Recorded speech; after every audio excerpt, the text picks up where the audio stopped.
बहुत ही important and most awaited topic that is actually narration. Basic to advance पढ़ा हूँ मैं दोस्तों। आज तमाम कीवर्ड्स में चर्चा करूंगा तो पूरे नरेशन को सॉल्व करने में आपकी मदद करेगी। तो इस वीडियो के अंत तक बने रहें, मिस मत करना दोस्तों। पहले समझ लेते हैं डायरेक्ट नरेशन क्या होता है, इनडायरेक्ट नरेशन क्या होता है, लेकिन उसकी बात को अपने शब्दों में बोलना, समझना है कि रिपोर्टिंग वर्ब क्या होती है और रिपोर्टेड स्पीच क्या होती है। इनका रोल बहुत बड़ा होता है, राइट।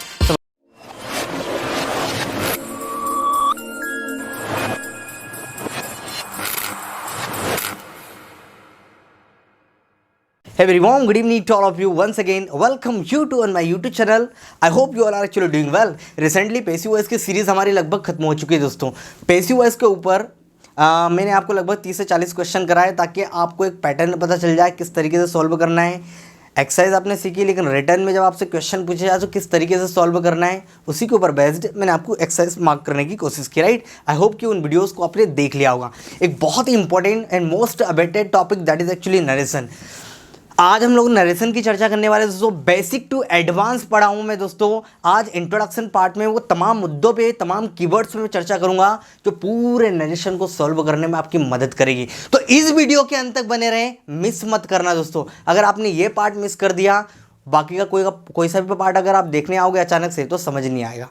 आई होप आप में से कुछ बच्चों को आता है, वो आएंगे वो कर लेंगे, लेकिन जो नया बच्चा है जिसने पढ़ा है लेकिन समझ नहीं आया, हो सकता है कभी पढ़ा हो और समझ नहीं आया हो, तो इस पार्ट को मिस मत करना मेरे दोस्त। वादा किया है, मैं यहाँ हूँ, मैं तुम्हारा हर एक डाउट क्लियर करूँगा। बस ये है कि आप वीडियो के अंत तक बने रहें। और अभी तक मैं ज़्यादा एम्फोसाइज़ नहीं कर रहा हूँ आपको कि चैनल को सब्सक्राइब करें, लाइक करें, लेकिन हाँ दोस्तों, काफ़ी समय हो चुका है। मैं चाहता हूँ कि अगर आप इस चैनल पर नए हैं तो दोस्तों सबसे पहले सब्सक्राइब द चैनल नाउ और बेल आइकन को क्लिक करना ना भूलना, ताकि रोज़ आने वाली वीडियो की नोटिफिकेशन आपको बिल्कुल समय पर मिल जाए। तो चलिए इसी की शुरुआत हम लोग करते हैं आज का नया topic that is actually narration. Narration है क्या और किस तरीके से हम लोग इसका इस्तेमाल कर सकते हैं, तमाम प्रकार के कीवर्ड के हम लोग ऊपर चर्चा हम लोग करेंगे, राइट। चलिए तो बढ़िया हम लोग आगे दोस्तों। तो शुरुआत करते हैं without further ado, let get started, right. Narration की बात करें दोस्तों, नरेशन हमारे दो टाइप से होते हैं। कितने टाइप से होते हैं? दो। कितने प्रकार के होते हैं भैया? Hello, I am talking to you. कितने प्रकार के होते हैं? दो प्रकार के होते हैं नरेशन आपके। पहले नरेशन का मतलब समझ लो। नरेशन का मतलब होता है किसी चीज़ को नरेट करना। नरेट का मतलब उसको बतलाना, बताना, उसी को बोलते हैं हम लोग नरेशन। किसी ने कुछ बात बोली, उसको अपने शब्दों में बोलना है, क्या होता है? उसको नरेट करना होता है, राइट। उस चीज़ को बतलाना होता है। तो नरेशन हमारे कितने होते हैं दोस्तों? दो प्रकार के होते हैं, ये बात ध्यान में रखना। नरेशन कितने प्रकार के होते हैं? दो। एक होता है डायरेक्ट नरेशन और एक होता है भैया आपका इनडायरेक्ट नरेशन। हाँ सर, इतनी बात समझ में आएगी कि नरेशन हमारे दो प्रकार के होते हैं। एक आता है आपका डायरेक्ट और एक होता है इनडायरेक्ट। आप समझते हैं कि डायरेक्ट नरेशन क्या होता है और इनडायरेक्ट नरेशन क्या होता है, राइट। देखिए पहले समझ लेते हैं डायरेक्ट नरेशन क्या होता है, इनडायरेक्ट नरेशन क्या होता है। ध्यान से समझना भैया। देखो, किसी ने आपको कोई बात बोली, कोई आपका दोस्त है राम, उसने आपको बोला कि भाई देख, मैं बीमार हूँ, मैं कोचिंग नहीं आऊँगा, मैं कोचिंग नहीं आऊँगा। ये बात किसने बोली? आपके दोस्त राम ने। और किसको बोली? आपको बोली कि मैं बीमार हूँ, मैं कोचिंग नहीं आऊँगा। अब आप इस बात को या तो उसने जैसा बोला वैसा बोल दो। आप कोचिंग में आए और टीचर के सामने आप बोलते सर मैं बीमार हूँ, मैं कोचिंग। अब बेवकूफ़, तू तो आ चुका है। अरे भाई, तू तो सर के सामने खड़ा है। ये बात तो राम ने बोली, ये बात राम ने आपको बोली और आप गए कोचिंग और आप वहाँ जाके या तो राम के शब्दों को जैसा उसने बोला वैसा ही बोल देना, वो डायरेक्ट कहलाएगा।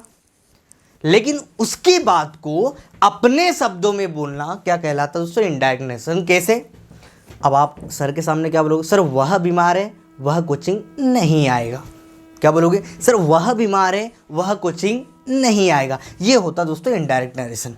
तो किसी के द्वारा कही गई बात को अपने शब्दों में बोलना ही होता है इनडायरेक्ट नरेशन, और किसी के द्वारा कही गई बात को उसके ही शब्दों में बोलना, that is called direct narration. I hope मेरा पॉइंट क्लियर हो गया हो। इसी सेंटेंस को यहाँ पर देखो, मैंने बोला ही सेड, उसने कहा आई एम सिक, कि मैं बीमार हूँ, है ना। अब क्या आप ये बात को ऐसा बोलोगे कि उसने कहा मैं बीमार हूँ? नहीं सर, उसने कहा कि वह बीमार है। He said that he was sick. ठीक है ना, समझ में आ गया डायरेक्ट क्या इनडायरेक्ट क्या। अब आगे बढ़ते हैं हम लोग, राइट। इसी के ऊपर बेस्ड आपको डायरेक्ट और इनडायरेक्ट नरेशन को समझने से पहले आपको दो चीज़ें सबसे महत्वपूर्ण उस पर फोकस करना है।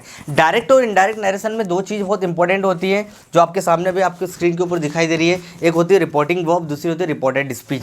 आपको समझना है कि रिपोर्टिंग वर्ब क्या होती है और रिपोर्टेड स्पीच क्या होती है, इनका रोल बहुत बड़ा होता है, राइट।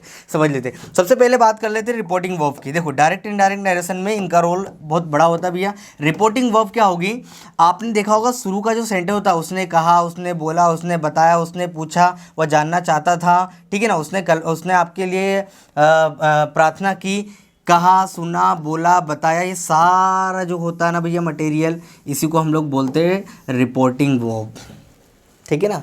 जहाँ से आपके सेंटेंस की स्टार्टिंग होती ना, तो वो उतना पार्ट जो होता है कहा, सुना, बोला, बताया, ये होता है रिपोर्टिंग वर्ब। इसको क्या बोलते हैं हम लोग, रिपोर्टिंग वर्ब। हाँ सर समझ में आ गई। और उसके बाद में जो सेकंड सेंटेंस होता है, यहाँ पर एक कॉमा लगा होता है, ऊपर दो लगे होते हैं, और ये ब्रैकेट के अंदर वाला जो हिस्सा होता है इसी को बोलते हैं हम लोग रिपोर्टेड स्पीच। रिपोर्टेड स्पीच मतलब वो एक स्टेटमेंट जो इसने कहा, ही सेड, इसने कहा क्या, ये स्टेटमेंट को ही हम लोग बोलते हैं रिपोर्टेड स्पीच। समझ आ गया भैया रिपोर्टिंग वर्ब क्या होती है, रिपोर्टेड स्पीच क्या होती है। अगर इनको मैं जोड़ दूं, ही सेड डैट, जैसे मैंने कहा, ये सेंटेंस को अगर मैं जोड़ता हूं, he said I am sick, तो इतना पार्ट को आप क्या बोलोगे, रिपोर्टिंग वर्ब, और आई एम सिक को क्या, ये होगा आपका रिपोर्टेड स्पीच। समझ में आ गया भैया रिपोर्टिंग वर्ब क्या होती है और रिपोर्टेड स्पीच क्या होती है। आई होप मेरा पॉइंट क्लियर हो गया होगा। थोड़े से और आगे बढ़ते हैं, ठीक है ना। अब आपके सामने देखो भैया, अब मेन मुद्दा है कि रिपोर्टिंग वर्ब में प्रोनाउन वगैरह चेंज हम लोग करते हैं क्योंकि ज़रूरी है। प्रोनाउन जब तक चेंज नहीं होगा तो आप किसी के द्वारा कही गई बात को अपने शब्दों में कैसे बोलोगे। जब आप अपने शब्दों में बोलते हो तो प्रोनाउन वगैरह बदल जाते हैं, सब्जेक्ट बदल जाते हैं। तो इसी के ऊपर बेस्ड ये वाली स्लाइड आप देखिए और ध्यान से देखिए। हाँ देखिए, रिपोर्टिंग वर्ब में आपको करना क्या है, एक एक चीज़ को ध्यान से समझ लेना भैया। यहाँ समझ में आएगा तो आगे की एक्सरसाइज बहुत इजी हो जाएगी। How to change pronoun. Pronoun कितने होते हैं आपके, बहुत सारे होते हैं, 7 से 8। I, we, you, they, he, she, it, है ना, ये सारे क्या आपके प्रोनाउन। ये किस तरीके से चेंज होते हैं, यही आते हैं बार बार फ्रिक्वेंटली, और इनको किस तरीके से चेंज करना है ये देखो। फर्स्ट पर्सन जो होता है हम सभी जानते हैं आई और बी होता है। हाँ यस नो, फर्स्ट पर्सन क्या होता है, आई और बी होता है, जो सब्जेक्ट के अकॉर्डिंग चेंज होता है। अब सब्जेक्ट कौन सा भैया, रिपोर्टेड स्पीच, रिपोर्टिंग वर्ब के सब्जेक्ट के अनुसार। जैसे मैंने कहा ही सेड, इधर देख लो भैया, he said I am sick, उसने कहा कि मैं बीमार हूँ। अब ये जो आई और बी इस हिस्से में रहेंगे ना भैया, इधर ध्यान से समझ लो, कौन से हिस्से में, रिपोर्टेड स्पीच वाले पार्ट में। तो ये जो आई और बी होता है ना, जो इसके अनुसार बदलते हैं, मतलब यहाँ पे जो भी सब्जेक्ट हैं, जब आप इसको इनडायरेक्ट में बदलोगे, जैसे मैंने लिख दिया ही सैड, और कॉमा की जगह वैसे दैट लगाते, आगे देखेंगे सारी चीज़ें। अब इसको जो है ना भैया आपको ही के अनुसार बदलना है, तो यहाँ पर क्या लिखा जाएगा, ही। समझ में आ गया मेरा पॉइंट भाई। आई और बी रिपोर्टेड स्पीच में दिए रहेंगे, और वो हमेशा किसके अनुसार चेंज होते हैं, रिपोर्टिंग वर्ब के सब्जेक्ट के अनुसार। रिपोर्टिंग वर्ब का सब्जेक्ट कुछ भी हो, और यहाँ पर आई और बी दिया है, तो समझ जाना वही सब्जेक्ट आएगा जो रिपोर्टिंग वर्ब में।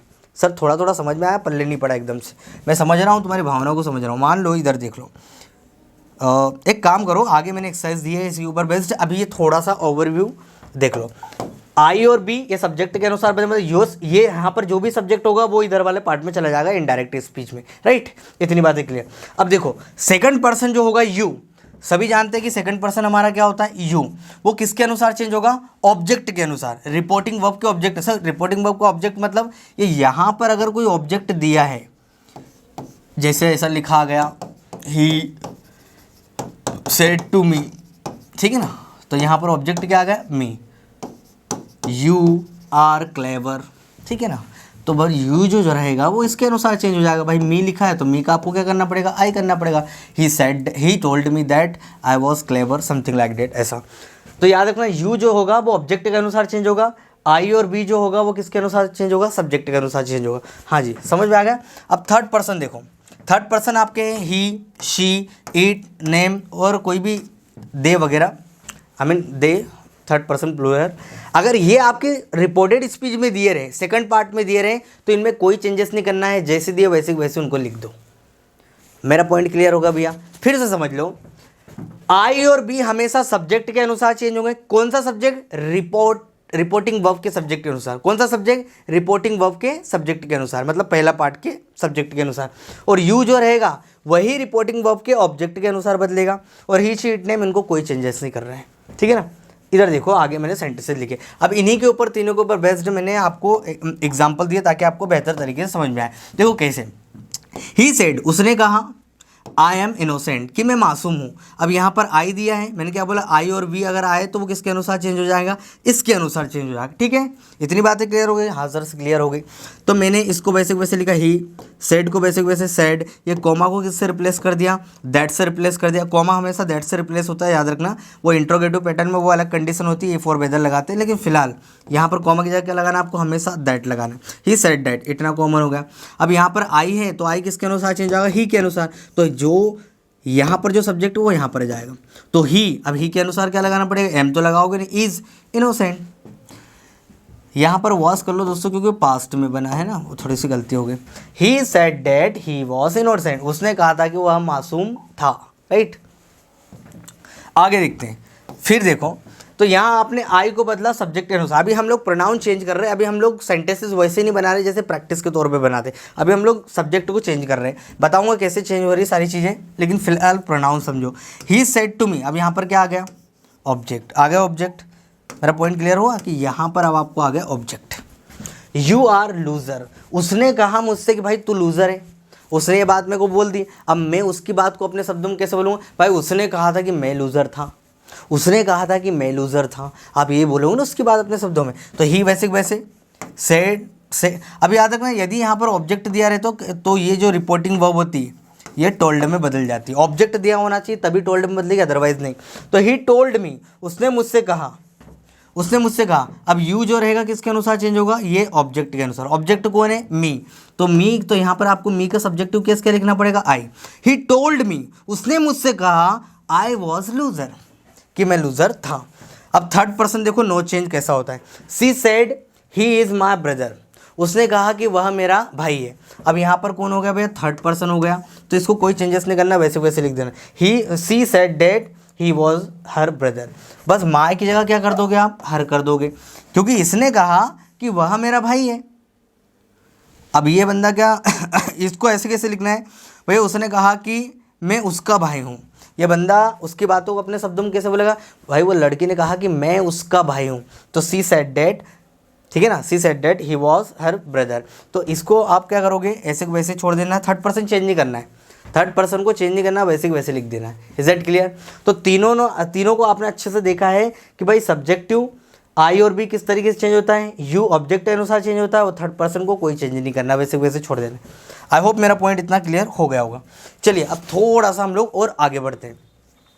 अब यहाँ तक तो समझ में आ गई कौन कौन सी चीज़ें चेंज हो रही भाई साहब, कौन कौन सी चीज़ें चेंज नहीं हो रही। अब आपको और भी कुछ कीवर्ड्स को ध्यान में रखना है जो reporting verb, reported direct speech से जब हम लोग इनडायरेक्ट में ले जाते हैं तो वो हमेशा चेंज होते हैं, ठीक है ना। अब जैसे यहाँ पर देखो मैंने क्या लिखा, मैंने कहा एक सेंटेंस में यहाँ पे लिख देता हूँ, मैं यहाँ पे लिख देता हूँ, ही सेड टू मी, ठीक है ना, I will come here. Last में क्या लिखा मैंने? Here, right. तो अगर ये इस तरीके से, ये कीवर्ड हमेशा लास्ट में आएंगे, सबसे लास्ट में आएंगे, इनको एडवर्ब हम लोग बोलते हैं। तो जब हम लोग इसको इनडायरेक्ट में बदलेंगे, ये डायरेक्ट स्पीच था, अब जब आप इनडायरेक्ट में बदलोगे तो हियर का क्या हो जाएगा भैया? लास्ट में देयर। ये कीवर्ड आपकी बहुत मदद करेंगे लंबे लंबे एक्सरसाइज को सॉल्व करने में। यदि लंबे क्वेश्चन दिए हैं ना तो ये कीवर्ड आपकी बहुत मदद करने वाले हैं। कुछ ही सेकंड में आप फटाफट सेंटेंस को कन्वर्ट कर पाओगे। अगर ये कीवर्ड आपको ध्यान में नहीं रहे ना तो गड़बड़ हो जाएगी भाई साहब। तो अभी ध्यान में रखना, अगर लास्ट में हियर दिया रहे तो उसको क्या कर देना है? देयर कर देना है। इतनी बात क्लियर। टुडे दिया है तो क्या कर दोगे? Dead day. टुडे दिया है लास्ट में तो कन्वर्ट कर देना that day. Is that clear? This morning तो दैट मॉर्निंग, यस्टरडे तो द डे बिफोर, इस तरीके से चेंज होते हैं। Tomorrow the next day, the next week तो आप करोगे द फॉलोइंग वीक, राइट। मैंने कहा नेक्स्ट मंथ तो द फॉलोइंग मंथ, ठीक है। मैंने कहा नाउ तो कर दोगे देन, एगो तो कर दोगे बिफोर। और भी कुछ कीवर्ड है, इतना समझ में आएगा। इसको पॉज कर लेना, इनको अच्छे से लिख लेना दोस्तों, राइट। एक दो बार पढ़ोगे याद हो जाएंगे, कोई बड़ी बात नहीं है, बहुत आसान है। इधर देखो, अगर लास्ट में आपको 10 दिया रहे तो उसको 100 में कन्वर्ट कर दो, लास्ट नाइट लिया लिखा रहे तो उसको द नाइट बिफोर कर दो, ठीक है ना। लास्ट नाइट या प्रीवियस नाइट भी आ सकता है यहाँ पर, प्रीवियस नाइट, पिछली रात, राइट, ऐसा भी कर सकते हो हम। दिस का दैट, दिस का दोज, हिदर थीदर, हैंस देंस, कम का गो। हाँ, ये कम वर्ब हमेशा याद रखना, जब भी कम दिया रहे सेंटेंस में तो उसको कन्वर्ट कर देना गो में, राइट। हाँ, ये जो दो आप शब्द देख रहे हो, हालांकि ये ज़्यादा आते नहीं हैं, ये पुरानी इंग्लिश में यूज़ होते हैं, आजकल मॉडर्न में तो नहीं, ना के बराबर दिखाई दे रहे। बाकी याद रखना ऐसे कि भैया ये हियर का ही एक प्रकार से डेरिवेटिव है, हियर एंड, सॉरी यहाँ वहाँ, हीटर एंड थीटर, और हैंस एंड देंस, राइट। तो ये इनको थोड़ा सा याद रखना आप लोग। आगे बढ़ते हैं। अब यहाँ तक तो इतनी चीज़ चेंज कर ली। अब कुछ मॉडल वर्ब्स किस तरीके से चेंज होती है, यदि वो डायरेक्ट स्पीच में दिए तो जब इनडायरेक्ट में आपका सेंटेंस जाएगा तो मॉडल वर्ब किस तरीके से चेंज होती है, ये बात भी ध्यान में रखना है। भाई विल दिया रहे तो पास्ट की बात कर रहा हूँ मैं, विल आपका दिया रहे तो वो किस में चेंज हो जाएगा, वुड में चेंज हो जाएगा, राइट। शेल दिया रहे तो शेल दो जगह चेंज होता है, या तो उसको वुड में कर दो या शुड में कर दो, कोई दिक्कत नहीं है। शेल का हमेशा जनरली जो देखा जाता है वो किस में चेंज होता है, शुड में चेंज होता है। कहाँ चेंज होता है भैया, शेल का शुड में चेंज होता है। रेयर केस में आप वुड में भी चेंज कर सकते हो अगर सेंटेंस में ऑप्शन नहीं दिया है, ठीक है, ये बातें ध्यान में रखना। शेल का शुड में नॉर्मली होता है, फ्रिक्वेंटली होता है, और वुड में भी हो सकता है। अगर नहीं दिया रहे शेल तो वुड में कन्वर्टेड रहेगा ऑलरेडी, तो वो 4 ऑप्शन में से एक चूज़ करना रहेगा। रेयर केस में ऐसा होगा, ऐसा हुआ नहीं है, लेकिन याद रखना। बाकी शेल का शुड में कन्वर्ट होता है। केन का कुड में कर देते हैं हम लोग, केन का कुड में चेंज कर देते हैं। मे का माइट में कर देते हैं, ठीक है ना। ये मैंने ऑप्शनेबल लिखा है, बाकी आप इसको ड्रॉप भी कर सकते हो, बाकी माइट में चेंज करना है आपको। मस्ट का हेड टू में चेंज करना है, और जब हेड टू ही दिया रहे तो कोई भी चेंज नहीं होगा। भाई मस्ट दिया थे तो क्या किस में चेंज कर दो, हेड टू में। अब ये अगर दिया रहे सेंटेंस के लास्ट में, ऑलरेडी ये दिया रहे तो इनको कोई चेंज नहीं करना है। कुड बेसिक वैसे रहेगा, शुड बेसिक वैसे रहेगा, वुड बेसिक वैसे रहेगा, माइट बेसिक वैसे रहेगा, और टू बेसिक वैसे रहेगा। इनको कोई चेंज नहीं करना है। भाई इनका इधर चेंज हो सकता है, लेकिन इनका कभी भी चेंज नहीं होगा, क्योंकि ये ऑलरेडी पास्ट में रहता है, और इनका और क्या पास्ट बना हो गया। Is that clear? तो इस तरीके से आपको करना है। अब हम लोग एक महत्वपूर्ण मुद्दे पर बात कर लेते हैं। ये सारे जो नरेशन होते हैं ये टेंसेस में चेंज होते रहते हैं, राइट, सेंटेंसेस चेंज होते रहते हैं। तो टेंस के अनुसार कौन सा टेंस कैसे चेंज होगा, इस स्लाइड में मैं आपको बताने वाला हूँ, राइट। तो देख लेते हैं टेंसेस कैसे चेंज होते हैं नरेशन में। तो आप यहाँ पर देख पा रहे हो दोस्तों कि यहाँ पर लिखा हुआ है,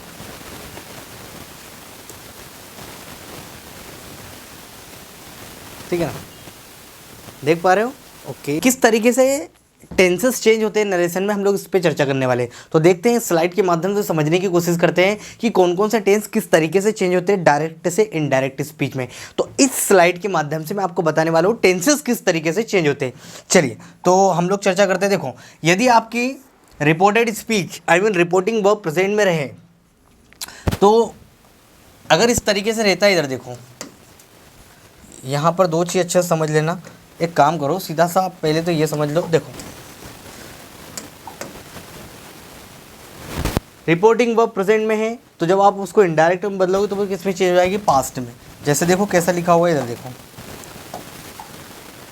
यहाँ पर देखो, रिपोर्टिंग वर्ब प्रेजेंट में है, तो जब आप पास्ट में कन्वर्ट करोगे, अगर सिंपल प्रेजेंट टेंस में है तो ये चली जाएगी पास्ट टेंस में। कैसे? अगर लिखा सी ऑलवेज वेयर्स अ कोट, तो आपको करना पड़ेगा ही सेड डेट, ये पास्ट में है, B2 है ना। तो यहाँ B2 के बाद में ये इसका हिस्सा है, मतलब इतने पार्ट का हिस्सा ही ये वाला है, दूसरा हिस्सा, तो ये पास्ट में है। तो जब आप इसको कन्वर्ट करोगे तो इतना हिस्सा भी पास्ट में हो जाएगा।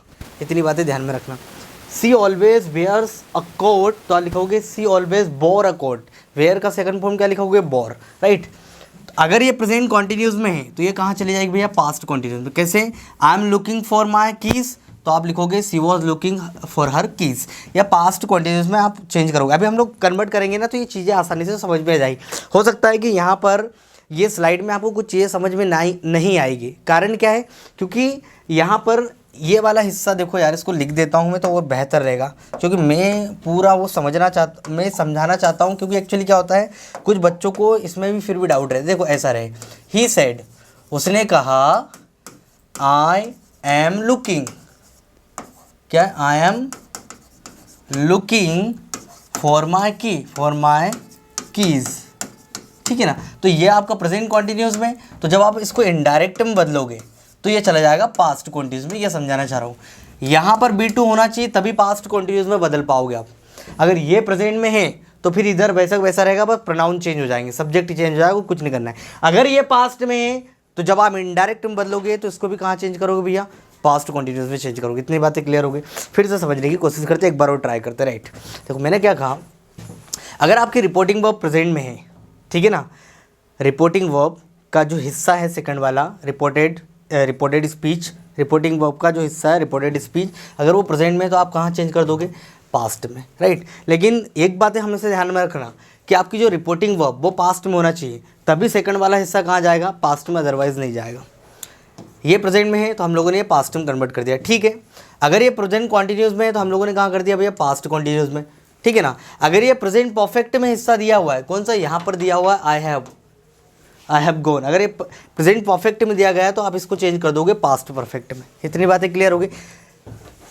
चलिए, अगर ये पास्ट सिंपल में पहले से दिया है, कैसा, ही सेड, इसको देख लो, अगर ऐसा दिया है ही सेड, है ना, आई डिड दिस मतलब B2 पास्ट सिंपल पास्ट में दिया है, तो ये वाला जो हिस्सा होगा वो पास्ट परफेक्ट में चला जाएगा। कहाँ चला जाएगा, ये चला जाएगा पास्ट परफेक्ट में। कैसे, सी हैड रिटन, ठीक है ना। अगर ये दिया है सिंपल पास्ट में तो ये चला जाएगा पास्ट परफेक्ट में। राइट, अगर ये विल दिया है सेंटेंस में, जैसे सी सेड, उसने कहा, क्या कहा, अगर ऐसा लिखा है सी सेड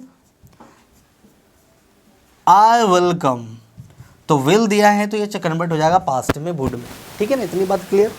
अगर कैन दिया हुआ भाई साहब तो ये आप कन्वर्ट कर दो उसको कुड में। कहाँ कन्वर्ट कर दोगे, कुड में कन्वर्ट कर दोगे। राइट, इतनी बातें क्लियर हो गई। ये कुड में कन्वर्ट हो जाएगा। अगर कैन दिया है तो उसको कुड में कन्वर्ट, मे दिया है तो उसको किस में कन्वर्ट कर दोगे, माइट में। अगर मस्ट दिया है तो उसको कन्वर्ट कर दो हैड टू में। राइट, कहाँ कन्वर्ट कर दोगे, हैड टू में। और अगर हैव टू दिया है तो हैड टू में कन्वर्ट हो जाता है, बाकी कुछ नहीं करना। बस इतनी चीज़ों को ध्यान में रखना और कुछ नहीं। अब हो सकता है कुछ बच्चों को ये चीज़ें बिल्कुल समझ नहीं आई हो, ये मैं एक्सरसाइज से माध्यम से और बेहतर तरीके से समझा पाऊंगा। क्योंकि हो सकता है कि तुम्हारे दिमाग में चले कि भाई प्रेजेंट सिंपल में है तो ये इस वाला हिस्सा, ये वाला, ये रिपोर्टेड स्पीच वाला, मतलब चेंज पूरा रिपोर्टेड स्पीच ही होता है। इन सरल शब्दों में कहूँ, ये अगर प्रेजेंट में है और इधर पास्ट ऑलरेडी दिया रहना चाहिए, इधर पास्ट दिया रहना चाहिए। तो ये वाला अगर प्रेजेंट में है तो पास्ट में कन्वर्ट कर दो, प्रेजेंट कंटिन्यूस में तो पास्ट कंटिन्यूस में कर दो, प्रेजेंट परफेक्ट में तो पास्ट परफेक्ट में कर दो। अगर ये सिंपल पास्ट में तो पास्ट परफेक्ट में चला जाएगा। और अगर पास्ट परफेक्ट में दिया है तो नो चेंज, ठीक है ना। अब हम लोग बात कर लेते हैं कुछ चीज़ों की। आई होप ये मेरा पॉइंट आपको क्लियर हो गया होगा, ठीक है ना। एक चीज़ और मैं आपको बता दूँ, ये आपको ध्यान में रखना है। अगर आपको ऐसा दिया रहे, ही सेड, उसने कहा, I had done this, I had done this, अगर ये पार्ट आपका पास्ट परफेक्ट में है तो नो चेंज, कोई चेंज नहीं करना है, ठीक है ना। आगे कुछ है नहीं उसको बदलने के लिए, ठीक है। तो आज हम लोगों ने सिर्फ ये सीखा दोस्तों कि किस तरीके से कौन कौन सी चीज़ें चेंज होती है सीक्वेंस में। राइट, कौन सा टेंस कब चेंज होता है, प्रेजेंट में रहेगा तो कैसे चेंज करना है, मॉडल वर्ब किस तरीके से चेंज होती है, प्रोनाउन को किस तरीके से हम लोग चेंज करते हैं। तो ये तमाम प्रकार के कीवर्ड आपकी बहुत मदद करने वाले हैं नरेशन को सॉल्व करने के लिए। क्योंकि अभी मैं आगे एक्सरसाइज कराने वाला हूँ। हो सकता है कि तुम में से कुछ बच्चों, हो सकता है कि आप में से कुछ बच्चे ऐसे हो जिनको डाउट हो। आई एश्योर यू कि इस लेक्चर के बाद, अगला जो वीडियो में डालूंगा उस लेक्चर के बाद आपके डाउट नहीं रहेंगे। राइट, एग्जाम में बड़े बड़े क्वेश्चन आते हैं तो उन क्वेश्चन को सॉल्व करने के लिए मैंने आपको कुछ कीवर्ड्स लास्ट में मेंशन किए थे। राइट, हियर का देयर हो जाता है, नाउ का देन हो जाता है ना, टुडे का डेड डे हो जाता है। ये कीवर्ड को आपको ध्यान में रखना है, ये बहुत आपकी मदद करने वाले हैं कुछ ही सेकंड में लंबे लंबे क्वेश्चन को सॉल्व करने के लिए। तो this was all about the introduction part of narration. I hope आपने एंजॉय किया होगा। If you have any confusion regarding to this chapter, drop your comments in the comment box. तब तक के लिए till then keep practicing, have fun. जय Hind everyone.